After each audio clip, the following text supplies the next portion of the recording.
AM News and Views on Salam Media. Now, we have received a report suggesting that tick and cocaine worth billions of rands was found in consignments of apples, pears, and oranges exported from South Africa to India. That is a very, very worrying situation. To me, it suggests that we have now very, very sophisticated labs, be they backyard labs. But the fact of the matter is that it seems as if the illicit drug industry is flourishing in South Africa. If we are able to export billions of rands worth of illicit drugs to India and possibly other countries as well, what does that say about the situation in South Africa as far as substance abuse is concerned? Are we winning the war against young people who are battling this scourge and this horrible disease? To talk to us about this issue on the show this morning is Dr. Nazeem Abrahams. He is with Lighthouse on the Horizon, a drug rehab center on the West Rand of Johannesburg. Assalamu alaikum, Dr. Nazeem Abrahams. Welcome to the program, and thank you so very much for being so patient with the issues yesterday, the technical issues, and also availing yourself this morning on the show. Alhamdulillah. Yeah, shukr, alhamdulillah, Allah shukr. I'm always honored to be able to have something to say on Islam media, and shukran for always thinking about Lighthouse and making us a part of you guys. Um, And the yes, reason, can I really, just come in here? The reason why we always think about you is that you're always willing to educate and share information and knowledge with the broader public, trying to make a difference in everyone's lives, alhamdulillah. And also the type of work you're doing, it's humanitarian work. You are trying to help broken souls getting their lives back together again. Obviously, with your rehab center, which is called Lighthouse on the Horizon. May Allah yes, accept correct. all of your efforts, inshallah. That is so correct. And you touched on a very topic that this morning, and I read a bit about it yesterday. I must be honest. I don't always find myself or find the time to even delve into everything that's happening around with trafficking. So I was quite shaken by the fact that we now at that point where drugs are actually being exported and not just imported. The point that I'd like to stress on is firstly to answer the question about are we winning this war, this pandemic, and I'd like to say from my very humble opinion that I do believe that we are, and the only way we will and continue to win, inshallah, is through Allah's grace and mercy, and to be able to empower, as you rightfully said, to empower and to educate our youth and our communities at large so that they can, in fact, make better decisions and better choices. Because at the end of the day, if you look at it, it's all about demand and supply. Drugs, illicit drugs, is a business. And sadly said, this business will continuously flourish until the demand goes away. So as So let me long ask as you. there's a demand, like any business, as long as there's a demand, there's going to be a supply. Okay, let me ask you this question then, Dr. Abrams. We do know that Dagga has been decriminalized for medicinal purpose. When that act was promulgated, did you see possibly a decline in the use of Dagga? Do you think that that in fact promoted the use of Dagga? And we know that it's only for medicinal purposes, but I'm kind of wondering if it opened the gateway for even more people to start So it experimenting did. and in the It process did. get hooked. It absolutely did. And I very cautiously say this, but I say it anyway. What they've done was they've just actually opened up the gate for our youth to be able to dabble with cannabis and cannabis oils on a level that is by far more dangerous than it's ever been. I'll go as far as saying to you the edibles that are now available are now being consumed by our 9, 8, 9, and 7 and 8 year olds in our primary schools and in our schools. And our teachers are not equipped. Our schools are not equipped. They don't have the knowledge, firstly. They don't have the professional ethics to be able to deal with substance abuse.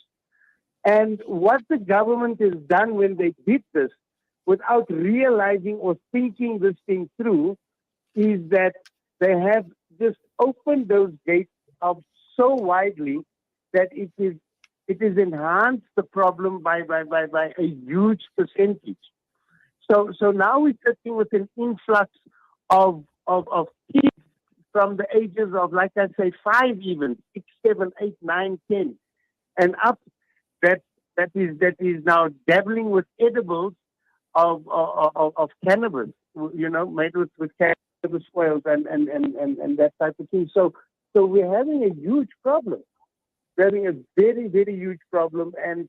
And again, who do we turn to if our own government is not thinking these things through when they decriminalize the act? That talks to a bigger issue, does it not? Because I know in certain overseas destinations, there's a couple of cities in America where they've decriminalized cannabis, so it's freely available. Then also the Netherlands, they actually have little coffee houses where addicts can go and exchange their needles, and obviously, use drugs freely, suggesting that it has been legalized in that part of the world. Do we know, is research indicating anything on that front? For example, once you decriminalize even harder drugs, that you're more able to access the addicts and help them heal, and that once it's decriminalized, there'll be less of an attraction to possibly go that route, to experiment and then get hooked. Yeah. Look, this is a subject matter that I must be honest with you, we can go on and on and on about it. And the problem that we face here is that we have leaders that are not thinking these things through at all. And I must be honest, Auntie Julie, my focus point at this point in time is on the ground level, where we need to be able to combat. Because remember, we have little families of our own too. And our children are just as endangered. It doesn't mean that I'm Dr. Abrahams and I run a drug rehab center, that my children are not affluent or are affluent enough not to be able to be subjected to this problem. They are also faced, like any other child, they are faced with peer pressure, and they are faced with the ills of society.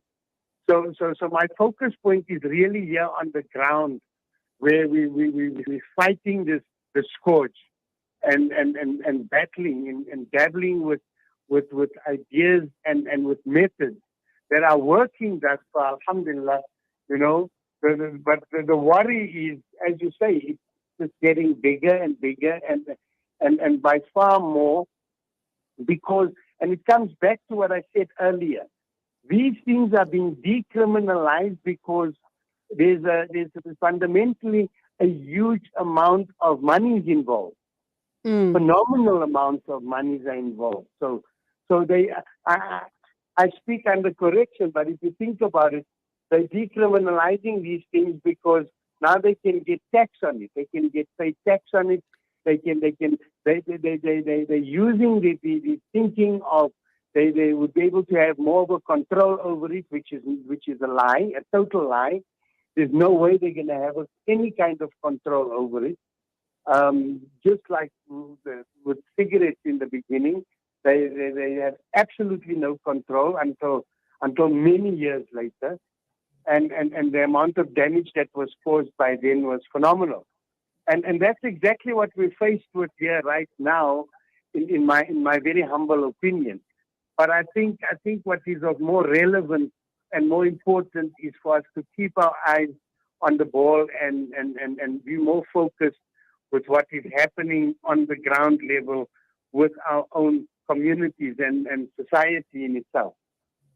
So, as vigilant as we do want to be, sadly, we know that this trade is flourishing, not only in townships but in affluent suburbs as well. So, when you deal with addicts, you're not necessarily dealing with somebody from a poor household.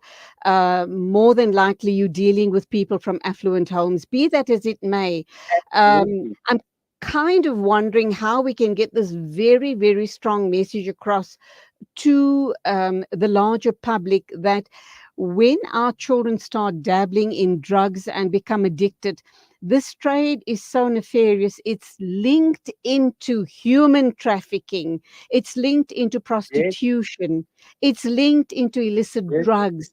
And what more can we do to get this very important message across? Because every every step of the way, whichever link that this trade has got is totally, totally and outright haram. absolutely. And my message, and I'm really pushing this message very hard, is to follow the Sunnah. Wallahi, if we look at the ills of society to start off with, our youth are being captured by a subcultured lifestyle rather than a cultured lifestyle.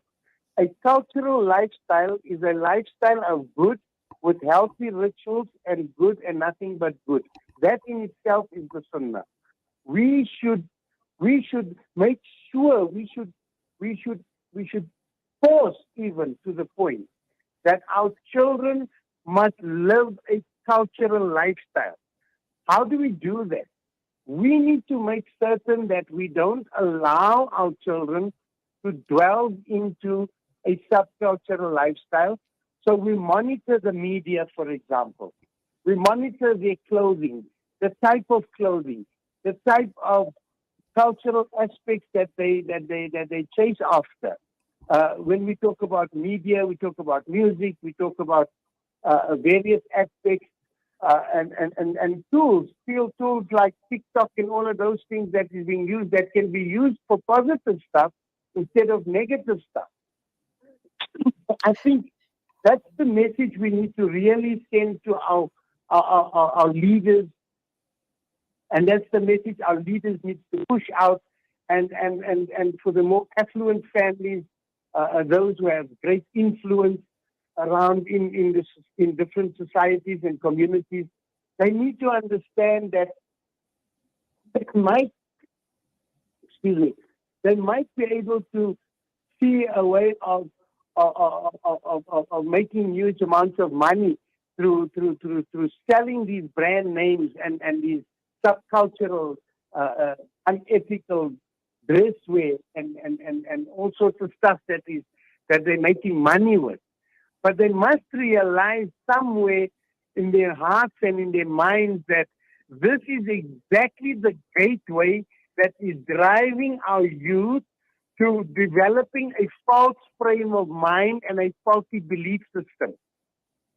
Because their whole thought processing is being captured by this subcultured lifestyle, which is a huge part of altering the state of the mind, which is leading them down the road of illicit drugs and all the negative stuff that goes with the subcultured way of living. So, so, Okay. so for me, I think it's very important to look at it from that angle.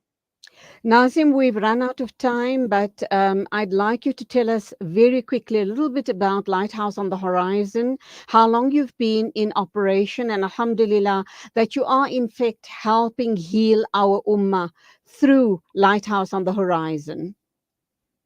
Yeah, Lighthouse on the Horizon, alhamdulillah, we celebrate this year going on to 19 years of Alhamdulillah.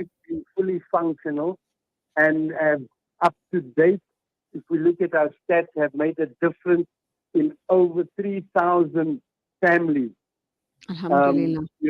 over the period of time. And we've also very, very proudly been registered 4 times already with the Departments of Health, Department of Social Development.